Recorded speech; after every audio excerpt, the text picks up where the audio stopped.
सनम जावेद के हवाले से तहरीक इंसाफ की वर्कर हैं,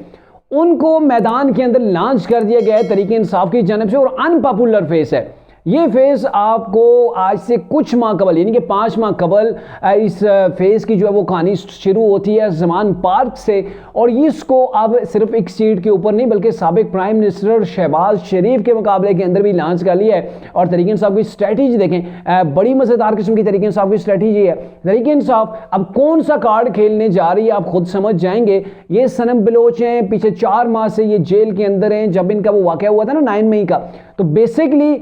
सनम जावेद जो हैं ये ज़मान पार्क के अंदर हुआ करती थी जब 9 मई हुआ था उससे पहले। और जब ये खबरें चलती थी ना कि इमरान को आज तोशाखाना केस के अंदर गिरफ्तार किया जाएगा, फलां केस के अंदर, तो ये ज़मान पार्क के बाहर एक खवातीन की तगड़ी फौज थी, कई दर्जन वहाँ पे खवातीन हुआ करती थी। उनकी जो लीडर थी, उनकी जो सरकर्दा रहनुमा आप कह लें, जिसके अंडर कंट्रोल सारी वोमेन वहाँ पे जो होती थी, रात को वहाँ पे वो पार्टीज़ वगैरह होती थी, तो जो चल रही थी वो सनम जावेद के अंडर ही सारे मामला चल रहे थे।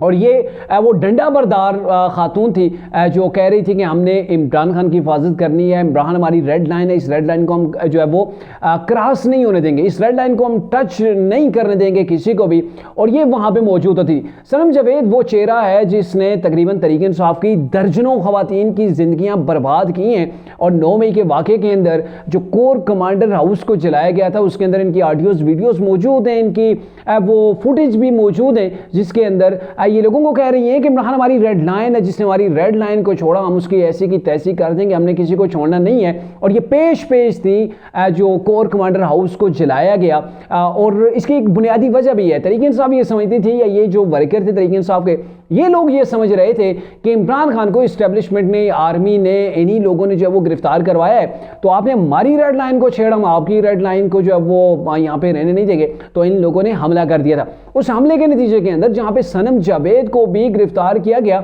वहाँ तहरीक इंसाफ की दर्जनों मजीद खवातीन जो गिरफ्तार हैं। और जिसके पीछे जो मोटिवेशन मौजूद है जो इनको लाई थी, वो भी यही कहा जा रहा है कि सनम जावेद ने, जिसने दर्जनों तहरीक इंसाफ की लड़कियों की जिंदगियां बर्बाद की हैं, उनके ऊपर केसेस हैं। और अब भी कुछ जो है वो जेलों के अंदर बंद हैं, जो जेल से रिहा हो गई हैं, उनके ऊपर भी केसेस हैं, यानी कि उनका घर बार भी बर्बाद हो गया है। अब वो कहीं किसी धरने जलसे के अंदर भी मेरे ख्याल में नहीं जा पाएंगी, क्योंकि इतना उन फैमिलीज़ ने जो है वो इस मुश्किल वक्त के अंदर वक्त गुजारा है। कैसे, जाहिर है किसी के बच्चे थे, कोई बहन भाइयों वाली थी, और जाहिर है फीमेल्स हैं, फीमेल्स घर से बाहर हों, जेल के अंदर हो, तो कितनी प्रॉब्लम होती है। तो इसके पीछे भी ये सनम जावेद मौजूद थी। अब मुज़ाहिका खेज़ तौर पर तहरीक इंसाफ मरियम नवाज, चूँकि ज़ाहिर है एक वेल नाउन फेस है, एक पॉलिटिकल बैकग्राउंड है, और उनकी पाकिस्तानी सियासत के अंदर काफ़ी जो है वो एक्टिविटीज़ भी हैं, और पूरी की पूरी पार्टी को उन्होंने लीड किया है। जब मियाँ साहब लंदन के अंदर थे, या फिर वो केसेस के क्राइसिस के अंदर मुस्लिम नून जो है वो झगड़ी हुई थी,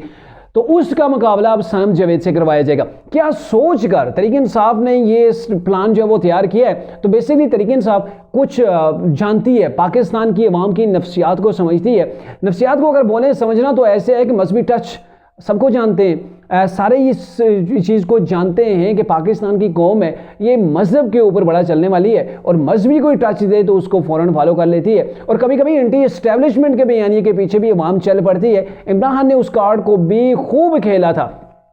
मजहबी टच भी हो गया, ये भी हो गया, कभी मदीने की रियासत भी आ जाती थी। लेकिन अब हमदर्दी कार्ड कप्तान खेलने जा रहा है, यानी कि ये खवातीन और पाकिस्तानी मुआशरे के अंदर ये चीज़ बड़े वाज़े तौर पर पाई जाती है कि अगर खवातीन जेल के अंदर बंद हैं तो बड़ा मायूब समझा जाता है कि जो कुछ इस कदर लोग गिर गए कि ख्वातीन को भी जेल के अंदर डाल दिया, ख्वातीन के खिलाफ केसेस बना दिए, तो पाकिस्तानी सोसाइटी के अंदर